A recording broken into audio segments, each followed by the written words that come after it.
ದೇಶದಲ್ಲೇ ಸಂಚಲನ ಮೂಡಿಸ್ತಾ ಇರುವುದು ಶಿಕ್ಷಣ ತಜ್ಞ ಸೋನಂ ವಾಂಗ್ಚುಕ್ ಹೋರಾಟ.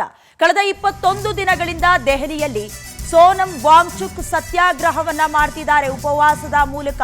ಉಪವಾಸ ಸತ್ಯಾಗ್ರಹ ಮಾಡೋದ್ರಿಂದ ಈಗ ಆರೋಗ್ಯದಲ್ಲಿ ಏರುಪೇರು ಉಂಟಾಗಿದೆ. ಆಸ್ಪತ್ರೆಗೆ ಅವರನ್ನ ದಾಖಲು ಮಾಡಲಾಗಿದ್ದು, ಉಪವಾಸ ಸತ್ಯಾಗ್ರಹ ನಡೆಸುತ್ತಿದ್ದ ಸ್ಥಳದಿಂದ ಆಸ್ಪತ್ರೆಗೆ ಸ್ಥಳಾಂತರ ಮಾಡಲಾಗಿದೆ. ಸರ್ಕಾರಿ ನೇಮಕಾತಿ ಪರೀಕ್ಷೆಗಳ ಪ್ರಶ್ನೆ ಪತ್ರಿಕೆ ಸೋರಿಕೆಗೆ ಆಕ್ರೋಶ ವ್ಯಕ್ತಪಡಿಸಿ ಅಭ್ಯರ್ಥಿಗಳ ಭವಿಷ್ಯಕ್ಕೆ ಹೊಡೆತ ನೀಡ್ತಾ ಇದೆ ಅಂತ ಉಪವಾಸ ಸತ್ಯಾಗ್ರಹ ಮಾಡ್ತಾ ಇದ್ರು.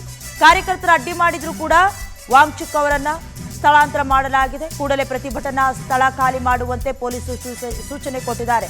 21ನೇ ದಿನಕ್ಕೆ ಕೇವಲ ದ್ರವರೂಪದ ಆಹಾರವನ್ನ ಮಾತ್ರ ಸೇವನೆ ಮಾಡ್ತಾ ಇರೋದು. ಸದ್ಯ ಕೇಂದ್ರ ಶಿಕ್ಷಣ ಮಂತ್ರಿ ಧರ್ಮೇಂದ್ರ ಪ್ರಧಾನ್ ಅವರ ರಾಜೀನಾಮೆಗೆ ಆಗ್ರಹಿಸಿ ಈಗಾಗಲೇ ಪ್ರತಿಭಟನೆ ಮಾಡ್ತಾ ಇದ್ರು.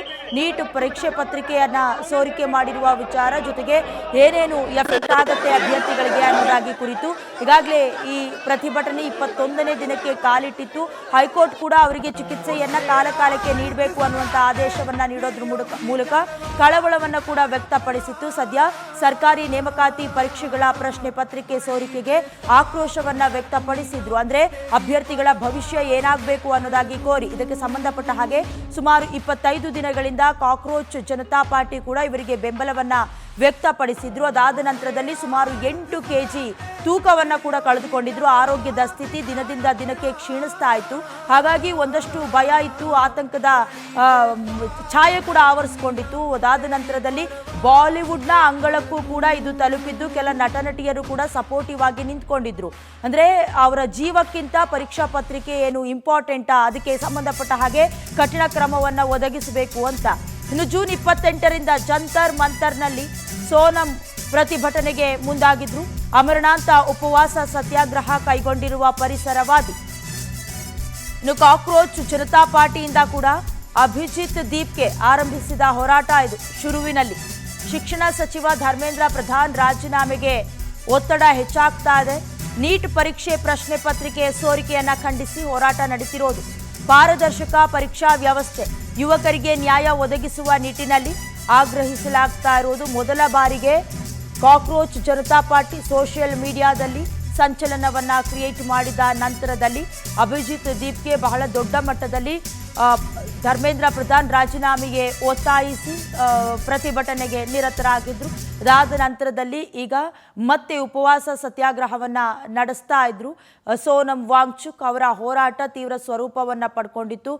ಕಂಪ್ಲೀಟ್ ಬೆಡ್ ರಿಡನ್ ಆಗಿದ್ರು ಕೂಡ ಪ್ರತಿಭಟನೆಯನ್ನ ಹಿಂತೆಗೆದುಕೊಳ್ಳೋದಿಲ್ಲ ಅನ್ನೋದಾಗಿ ಕೇಂದ್ರ ಸರ್ಕಾರ ಜೊತೆಗೆ ಕೆಲವೊಂದಷ್ಟು ವಿಪಕ್ಷಗಳು ಕೂಡ ಇದಕ್ಕೆ ಸಂಬಂಧಪಟ್ಟ ಹಾಗೆ ಈಗಾಗಲೇ ಕ್ರಮವನ್ನ ತೆಗೆದುಕೊಳ್ಳಲಾಗಿದೆ. ಅದನ್ನ ಜಾರಿಗೆ ತರೋದ್ರಲ್ಲಿ ವಿಫಲತೆಯನ್ನ ಉಂಟು ಮಾಡಿರೋದು. ನೀವು ಸತ್ಯಾಗ್ರಹವನ್ನ ಉಪವಾಸವನ್ನ ಮಾಡೋದ್ರ ಮೂಲಕ ಎಲ್ಲ ಅಕ್ರಮಗಳಿಗೆ ತಡೆ ಒಡ್ಡೋದಕ್ಕೆ ಸಾಧ್ಯ ಇಲ್ಲ, ಉಪವಾಸದಿಂದ ಹಿಂಪಡ್ಕೊಳ್ಳಿ ಅನ್ನೋದಾಗಿ ಕೂಡ ಕೇಳಿಕೊಂಡಿದ್ರು. ಬಟ್ ಈಗ ಆಸ್ಪತ್ರೆಗೆ ದಾಖಲು ಮಾಡಿರೋದು ಗೊತ್ತಾಗ್ತಾ ಇದೆ ಹಲವಾರು ಕಾರ್ಯಕರ್ತರ ಅಡ್ಡಿಪಡಿಸಿದ್ರ ನಡುವೆ. साथियों, बड़े मुश्किल से आज फिर आप लोगों से जुड़ पा रहा हूँ 18वें दिन, क्योंकि आप लोगों के हजारों संदेश आए कि मैं दिल्ली पुलिस ने सोनम सर को जंतर मंतर से उठा लिया। यहाँ पर बच्चों पर भी लाठीचार्ज किया है। मैं अभी अपने दोस्त के घर गया था फ्रेश होने, तो मुझे वहां पर भी पुलिस ने मार कर रोक रखा था, डिटेंशन में रख रखा था। और सोनम सर को उठाने के बाद इन लोगों ने मुझे अभी छोड़ दिया, और लेकिन अभी भी जंतर मंतर में हमें घुसने नहीं दे रहे। तो देश भर में जितने भी लोग ये वीडियो देख रहे हैं, मैं उनसे अपील करता हूँ, शांतिपूर्ण प्रदर्शन आज हमें पूरे देश में करना होगा। सोनम सर के समर्थन में इन्होंने फोर्सफुली सोनम सर को उठाया, मेरे साथ मारपीट की है, यहाँ पर जितने सारे स्टूडेंट्स हैं उन पर भी लाठीचार्ज किया है। तो मेरी सभी से अपील है, पूरे देश भर में अपने अपने एरिया में प्रोटेस्ट करिए, और कहीं से भी कोई नियम ना तोड़े, हमें पीसफुली करना है और हमें जवाब देना है कि ये तानाशाही हम बर्दाश्त नहीं करेंगे। स्टूडेंट्स के साथ जो मारपीट हुई है वो हम बर्दाश्त नहीं करेंगे। और जो सोनम सर के साथ किया है, 20 दिनों से वो इंसान भूखा था, उसको फोर्सफुली पुलिस ने उठाकर जेल में पुलिस ने उठा लिया है। दिल्ली पुलिस ने सोनम सर को जंतर मंतर से उठा लिया है। यहाँ पर बच्चों पर भी लाठीचार्ज किया है। मैं अभी अपने दोस्त के घर गया था फ्रेश होने, तो मुझे वहां पर भी पुलिस ने मार कर रोक रखा था, डिटेंशन ಇನ್ನು ಇದೇ ವಿಚಾರಕ್ಕೆ ಸಂಬಂಧಪಟ್ಟ ಹಾಗೆ ಹೆಚ್ಚಿನ ಡೀಟೇಲ್ಸ್ ಅನ್ನು ದೂರವಾಣಿ ಸಂಪರ್ಕದ ಮೂಲಕ ಕೊಡ್ತಾರೆ ನಮ್ಮ ನವದೆಹಲಿ ಪ್ರತಿನಿಧಿ Santosh Hosahalli.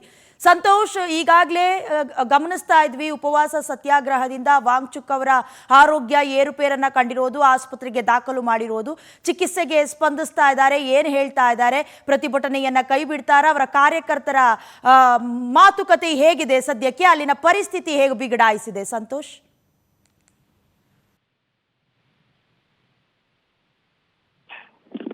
Very good morning Diana. ಮುಖ್ಯವಾಗಿ ದೆಹಲಿಯ ಜಂತರ್ ಮಂತರ್ನಲ್ಲಿ ಸುದೀರ್ಘ ಉಪವಾಸ ಸತ್ಯಾಗ್ರಹ ನಡೆಸಿದ್ದಂತಹ ಸೋನಂ ವಾಂಗ್ಚುಕ್ ಅವರ ಆರೋಗ್ಯ ಸಂಪೂರ್ಣ ಹದಗೆಟ್ಟಿದೆ ಅನ್ನೋದರ ಬಗ್ಗೆ ಮಾಹಿತಿ ಲಭ್ಯವಾದ ತಕ್ಷಣವೇ ಪೊಲೀಸರು ಎಚ್ಚೆತ್ತುಕೊಂಡು ಇದೀಗ ಆಸ್ಪತ್ರೆಗೆ ಶಿಫ್ಟ್ ಮಾಡುವಂತಹ ಕೆಲಸಕ್ಕೆ ನಿರತರಾಗಿರುವಂತದ್ದು. ಅವರ ತೂಕ ಸುಮಾರು 8 ಕಿಲೋಗ್ರಾಂಗಳಿಗಿಂತಲೂ ಕೂಡ ಹೆಚ್ಚು ಕಡಿಮೆಯಾಗಿದೆ ಅನ್ನೋದರ ಬಗ್ಗೆ ಹೇಳಲಾಗ್ತಾ ಇದೆ. ಜೊತೆಗೆ ವೈದ್ಯರು ಪ್ರಾಥಮಿಕ ವರದಿಯನ್ನು ಕೊಟ್ಟಿರುವಂತದ್ರಲ್ಲಿ ಅವರ ಆರೋಗ್ಯ ಸ್ಥಿತಿ ಗಂಭೀರವಾಗಿದೆ ಅನ್ನುವಂಥದ್ದನ್ನು ಕೂಡ ಹೇಳಲಾಗ್ತಾ ಇದೆ. ಸುಮಾರು 3 ವಾರಗಳ ಕಾಲ ಯಾವುದೇ ರೀತಿಯಾದಂತಹ ಆಹಾರವನ್ನ ಸೇವಿಸದ ಕಾರಣ ಈ ರೀತಿಯಾದಂತಹ ಅವರಿಗೆ ಆರೋಗ್ಯದ ಸಮಸ್ಯೆಗಳು ಕೂಡ ಕಾಡ್ತಾ ಇದೆ. ಅವರ ಸ್ನಾಯುಗಳು ದುರ್ಬಲಗೊಳ್ತಾ ಇದೆ. ಹಾಗಾಗಿ ಇದು ಮತ್ತಷ್ಟು ಗಂಭೀರ ಪರಿಸ್ಥಿತಿಗೆ ಆರೋಗ್ಯ ಹದಗೆಡಲು ಕಾರಣವಾಗಬಹುದು ಅನ್ನುವಂಥದ್ದನ್ನ ವೈದ್ಯರ ತಂಡ ಇದೀಗ ಮಾಹಿತಿಗಳನ್ನ ಹಂಚಿಕೊಂಡಿರುವಂತದ್ದು. ವೈದ್ಯರ ತಂಡವು ಇದೀಗ ಅವರ ಆರೋಗ್ಯವನ್ನ ನಿರಂತರವಾಗಿ ಮೇಲ್ವಿಚಾರಣೆ ಮಾಡುತ್ತಿರುವುದನ್ನ ಮುಂದುವರಿಸಲಾಗಿದೆ. ಜೊತೆಗೆ ಅವರ ಆರೋಗ್ಯ ಮತ್ತಷ್ಟು ಹದಗೆಡ್ತಾ ಇದೆ. ಹಾಗಾಗಿ ಪೊಲೀಸರು ಮಧ್ಯಪ್ರವೇಶನ ಮಾಡಿ ಬೇರೆ ಆಸ್ಪತ್ರೆಗೆ ಶಿಫ್ಟ್ ಮಾಡುವಂತ ಕೆಲಸಕ್ಕೂ ಕೂಡ ಇದೀಗ ಮುಂದಾಗ್ತಾ ಇದ್ದಾರೆ. ಸಾಮಾಜಿಕ ಕಾರ್ಯಕರ್ತ ಸೋನಂ ವಾಂಗ್ಚುಕ್ ಕಳೆದ ಜುಲೈ 18ರಂದು ಮುಂದೆ ಜೂನ್ 18ರಿಂದಲೂ ಕೂಡ ಅವರು ತಮ್ಮ ಒಂದು ಜಂತರ್ ಮಂತರ್ನಲ್ಲಿ ಉಪವಾಸ ಸತ್ಯಾಗ್ರಹವನ್ನ ಕೇಂದ್ರ ಸರ್ಕಾರದ ವಿರುದ್ಧ ಆರಂಭಿಸಿರುವಂತದ್ದನ್ನು ಗಮನಿಸಬೇಕಾಗುತ್ತೆ. ಆದ್ರೆ ಉಪವಾಸದಿಂದಾಗಿ ಅವರ ಆರೋಗ್ಯದಲ್ಲಿ ಆಗ್ತಿರುವಂತಹ ಸ್ನಾಯುಗಳ ಕೊರತೆ ತೊಂದರೆಗಳಿರ್ಬೋದು, ಜೊತೆಗೆ ಬೇರೆ ಬೇರೆ ಆರೋಗ್ಯದ ಸಮಸ್ಯೆಗಳಿಂದಾಗಿ ಇದೀಗ ಆಸ್ಪತ್ರೆ ಕೂಡ ಅವರನ್ನ ಶಿಫ್ಟ್ ಮಾಡುವಂತ ಕೆಲಸಕ್ಕೆ ಮುಂದಾಗಿದ್ದಾರೆ. ಹಾಗಾಗಿ ಮತ್ತಷ್ಟು ಮೇಲ್ವಿಚಾರಣೆಯನ್ನ ಇದೀಗ ವೈದ್ಯರ ತಂಡವು ಕೂಡ ಅವರ ಆರೋಗ್ಯದ ಮೇಲೆ ನಿಗಮನ ಇರಿಸಿದೆ. ಜೊತೆಗೆ ಯಾವುದೇ ರೀತಿಯಾದಂತಹ ತೊಂದರೆಗಳಾಗದ ಹಾಗೆ, ಜೊತೆಗೆ ಅವರ ಆರೋಗ್ಯ ಮತ್ತಷ್ಟು ಸುಧಾರಿಸಬೇಕು ಅನ್ನೋ ನಿಟ್ಟಿನಲ್ಲಿ ಉತ್ತಮ ಗುಣಮಟ್ಟದ ಚಿಕಿತ್ಸೆ ಕೊಡಿಸುವಂತಹ ಇದೀಗ ಕೆಲಸದಲ್ಲಿ ಪೊಲೀಸರು ಮತ್ತು ಅಧಿಕಾರಿಗಳ ತಂಡ ಹಾಗೂ ವೈದ್ಯರ ತಂಡವು ಕೂಡ ಮುಂದಾಗಿದೆ ಅನ್ನೋಂತರ ಬಗ್ಗೆ ಮಾಹಿತಿ ಲಭ್ಯವಾಗ್ತಾ ಇದೆ. ಓಕೆ, ಥ್ಯಾಂಕ್ ಯು ಸಂತೋಷ್ ನಿಮ್ಮೆಲ್ಲ ಡೀಟೇಲ್ಸ್ಗಾಗಿ.